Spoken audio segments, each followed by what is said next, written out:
देखो समीकरण 1 से है ना, बाय इक्वेशन 1।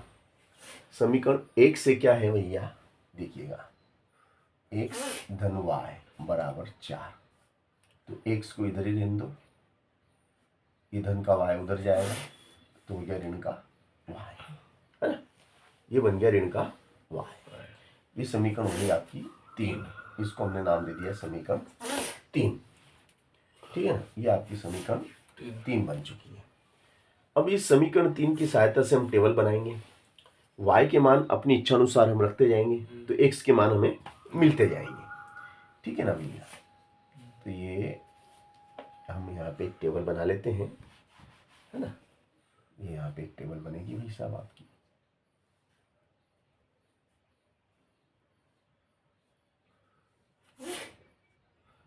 एक्स वाई, ठीक है।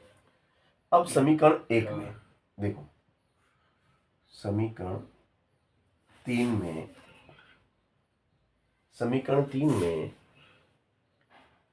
y बराबर, समीकरण 3 में y बराबर 1 2 3 रखने पर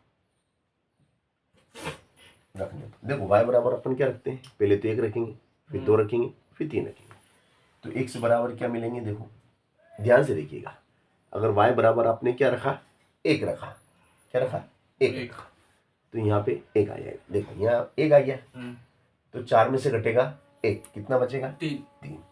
अब y बराबर अगर आप 2 रखते हैं, y इक्वल टू यहाँ कितना पुट करेंगे, 2 पुट करेंगे, तो 4 माइनस 2 तो 2 आ जाएगा। y बराबर अगर आप 3 पुट करते हैं, कितना पुट करते हैं, 3, तो 4 माइनस 3 बराबर 1, ठीक है ना।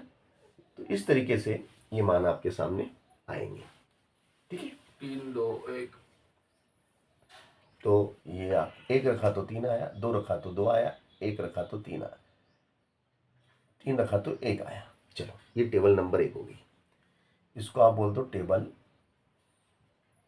1। अब भैया ये तो हमने समीकरण 1 से बनाई टेबल 1। अब समीकरण 2 लेंगे, क्या लेंगे हम, समीकरण 2 से, या लिख दो आप समीकरण 2 से x माइनस वाई बराबर 2, तो x बराबर y का ऋण का y उधर गया तो धन का y, ये बन गई समीकरण 4। अब समीकरण 4 में इससे हम टेबल बनाएंगे भैया, इससे भी टेबल बना लेते हैं,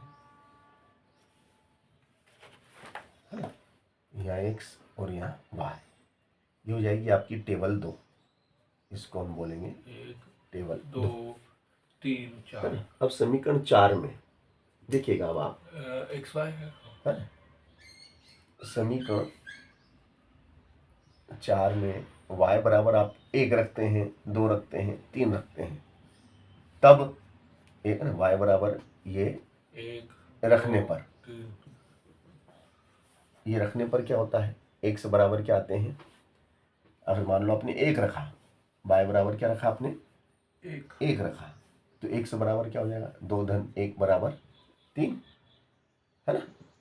तो ये कितना आ गया, 3 और 1, और अगर आपने 2 रखा तो ये कितना आ जाएगा, 4,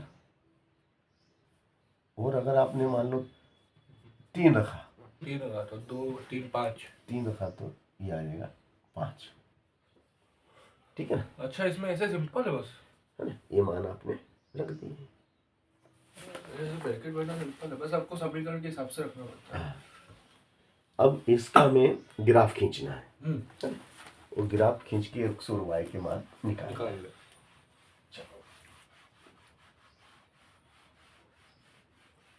ग्राफ इस टेबल की सहायता से खींचेंगे। मेरे पास भी ग्राफ है इसीलिए। अपन ये टेबल है ना अपनी, इस टेबल में जो है उसकी मदद लेंगे तो ग्राफ खींचेंगे, देखिएगा।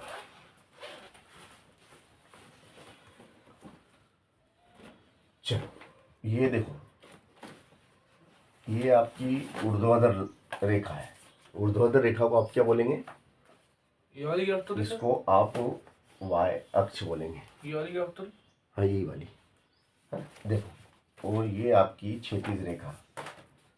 क्षैतिज रेखा को आप एक्स अक्ष बोलेंगे और दोनों जहाँ कटती है उसको मूल बिंदु ओ बोलेंगे, है ना। तो एक्स अक्ष वाई अक्ष। पहले टेबल 1 की बात करेंगे। तो ये बिंदु कौन से हुए? 3 1। पहला बिंदु कौन सा इस टेबल 1 का? 3 1 पहला बिंदु है। दूसरा बिंदु क्या है? 2 2। और तीसरा बिंदु क्या है? 1 3। ये हमने इससे निकाले। किससे निकाले? इस टेबल से। टेबल 1 से पहला बिंदु क्या निकला? 3 1 3 1। फिर दूसरा 2 2 2 2 और 1 3। अब इसको हमें इस पे दर्शाना है। तो देखिएगा अधिकतम कितने? 3 है इसमें, है ना। ठीक है ना। और इसमें अधिकतम कितने हैं? 5। तो 5 तक चले जाते हैं अपन। 1 2 3 4 और 5। 1 2 3 4 1 5 2 3 4 इसमें 5। 1 चल 2 1 3 2 4 3 5 4 5। 1 2 3 4 5। 1 2 3 है 4 ना। यहाँ तक आगे। चलो आगे। 1 2 अब 4 ये वाला जो होता है भुज कहलाता है भुज और ये वाला वाई कहलाता है। कोटि ये एक्स का मान है। 3 किसका मान है? एक्स का। और वाई किसका मान है? एक वाई का मान है। हाँ इसको एक्स के मान को भुज कहते हैं, वाई के मान को कोटि कहते हैं। तो ये 3 एक्स की जगह ये 3 एक्स पहले, फिर वाई 1, वाई का मान 1। तो ये हो जाएगा आपका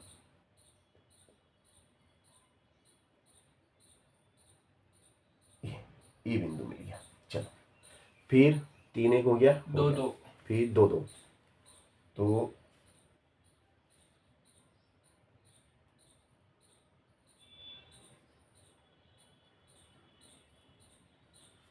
फिर 3 1 ये 2 2 1 3 है ये बिंदु मिल गया। फिर 1 3 हाँ ये आपका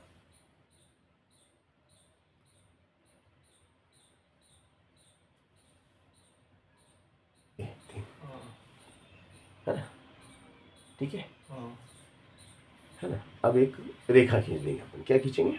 रेखा रेखा खींचेंगे। इन बिंदुओं को हटा देंगे। ये बिंदु हटा देंगे अपन ऐसे।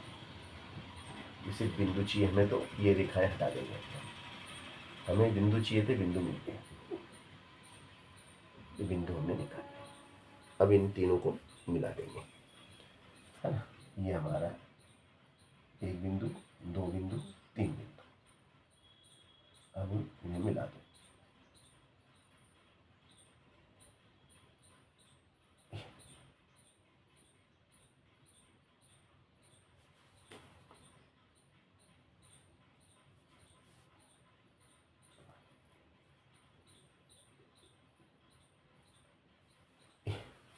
है ना। एक बिंदु यहाँ पे है, एक बिंदु यहाँ पे है, एक बिंदु यहाँ पे है। चलो अब इसके बाद आते हैं हम टेबल 2 पे।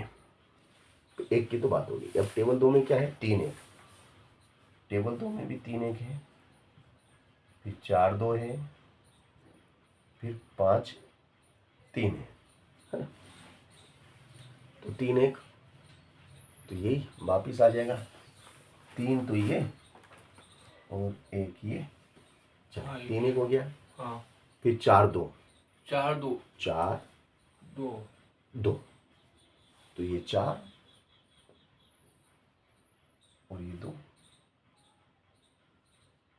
ये 2 4 2। हाँ फिर आ गया 5 3 x 5 ये 5 और ये 3 ये, है ना। ये बिंदु, एक बिंदु ये, एक बिंदु ये, एक बिंदु ये। बस हमें तो बिंदु से मतलब है। मिलाना है क्या इसको? हाँ 2 मिनट इन बिंदुओं को मिलाएंगे ना अपन। पहले तो ये लाइन हटा देते हैं अपन, क्योंकि हमें बिंदु चाहिए और बिंदु मिल गए।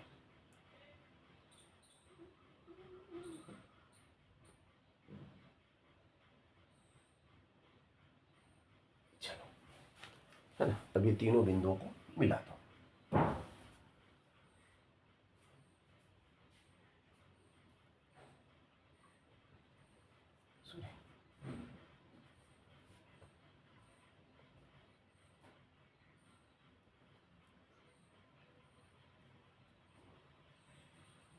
ओके।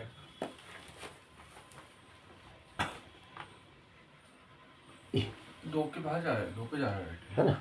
तो देखो अब दोनों बिंदु कहाँ पे मिले, दोनों का क्रॉसिंग पॉइंट, दो और एक चार, दोनों कहाँ कहाँ क्रॉस हो रहे हैं, चार और दो। दो रेखाएं, ये दोनों रेखाएं कहाँ मिलती है, यहाँ मिलती है हाँ, बीच इस बिंदु पे। तो तीन। ये बिंदु इनका कटान बिंदु जिसको हम बोलेंगे बिंदु पी मान लो।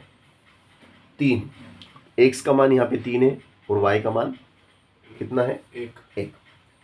तो एक्स का मान 3 है और वाई का मान 1। और ये बिंदु देखो दोनों में है, देखो आप, हाँ है। ये कॉमन बिंदु है और यही इस समीकरण का हल है। ले। तो लिखेंगे इसलिए x बराबर तो 3 और y बराबर 1, समीकरण का हल, यही अभिष्ट हल है, यही इस समीकरण का अभिष्ट हल है।